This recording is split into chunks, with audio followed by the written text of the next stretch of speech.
কাজী হায়াৎ পরিচালিত, মান্না, আমিন খান, মৌসুমী ও ডিপজল অভিনীত ১৯৯৯ সালের ছবি আম্মাজান প্রথম সপ্তাহে ৫৩টি সিনেমা হলে মুক্তি পায়। আম্মাজান সিনেমাটি ২৪ সপ্তাহে ১১০০টি প্লাস সিনেমা হলে চলেছিল।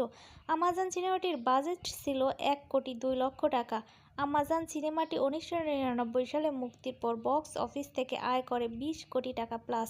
বক্স অফিস রিপোর্ট অনুযায়ী আম্মাজান সিনেমাটি all time blockbuster cinema. Mohammad Hannan পরিচালিত, রিয়াজ ও শাবনূর জুটির ১৯৯৯ সালের ছবি ভালোবাসি তোমাকে প্রথম সপ্তাহে ৫১টি সিনেমা হলে মুক্তি পায়। ভালোবাসি তোমাকে সিনেমাটি ১২ সপ্তাহে ৫০০টি প্লাস সিনেমা হলে চলেছিল।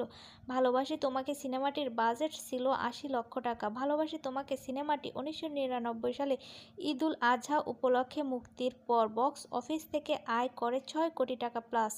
বক্স অফিস রিপোর্ট অনুযায়ী ভালোবাসি তোমাকে সিনেমাটি ব্লকবাস্টার হিট সিনেমা। শিবলি সাদিক পরিচালিত, আলমগীর, ববিতা ও সালমান শাহ অভিনীত ১৯৯৬ সালের ছবি মায়ের অধিকার। এই সিনেমাটি প্রথম সপ্তাহে রেকর্ড পরিমাণ ৫৬টি সিনেমা হলে মুক্তি পায়। সালমান শাহ অভিনীত মায়ের অধিকার এই সিনেমাটি মাত্র ১২ সপ্তাহে ৪৫০টি প্লাস সিনেমা হলে চলেছিল।